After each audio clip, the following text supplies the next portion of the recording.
இந்த அல்வா செய்யறதுக்கு வெறும் 3 பொருள் மட்டும் போதுங்க. கண்டிப்பா நீங்க வீட்ல ஒரு தடவ ட்ரை பண்ணி பார்த்துட்டீங்கன்னா, இனிமேல் கடைக்கு போய் வாங்கவே மாட்டீங்க. வீட்ல தான் செஞ்சு சாப்பிடுவீங்க. எப்படி செய்யுதுன்னு பார்க்கலாமா? ஃபர்ஸ்ட் 1 கப் கோதுமை மாவ உப்பு சேர்க்காம கொஞ்சமா தண்ணி சேர்த்து சப்பாத்தி மாவு மாரி பிசைஞ்சு எடுத்துக்கோங்க. இந்த மாவு கூட 2 கப் தண்ணி சேர்த்துக்கோங்க. தண்ணி சேர்த்து 1 மணி நேரம் நல்லா ஊற விடுங்க. 1/2 மூடி தேங்காய சின்ன பீஸா கட் பண்ணி ஜார்ல சேர்த்துக்கோங்க. தண்ணி சேர்த்து இந்த மாரி கெட்டியா தேங்காய் பால் வடிகட்டி எடுத்து வச்சிருங்க. ஸ்டவ் ஆன் பண்ணிட்டு கடாய் வச்சிருங்க. 1/2 வெல்லம் இல்லைன்னா கருப்பட்டி சேர்த்து 1/2 டம்ளர் தண்ணி சேர்த்துக்கோங்க. இது பாகுபதம் வர தேவையில்ல. வெள்ளம் கரைஞ்ச உடனே இந்த மாதிரி ஃபில்டர் பண்ணிக்கோங்க. மாவு 1 மணி நேரம் ஆனதும் இந்த மாதிரி கையால கரைச்சி தண்ணி மட்டும் ஃபில்டர் பண்ணி எடுத்துக்கோங்க.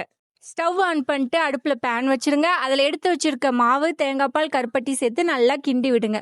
நல்லா கிண்டி விட்டுட்டே இருக்கும்போது இந்த மாதிரி நல்லா கெட்டியான பிளேட்ல எண்ணெய் இல்லை நெய் தடவிக்கோங்க. இப்போ அல்வாவை ஊற்றிக்கலாம். இது கொஞ்ச நேரம் செட் ஆகி வரட்டும். பாருங்க, நம்ம மஸ்கோத் அல்வா சூப்பரா ரெடி ஆகி வந்துருச்சு. இப்போ இதை பீஸ் போட்டுடலாம்.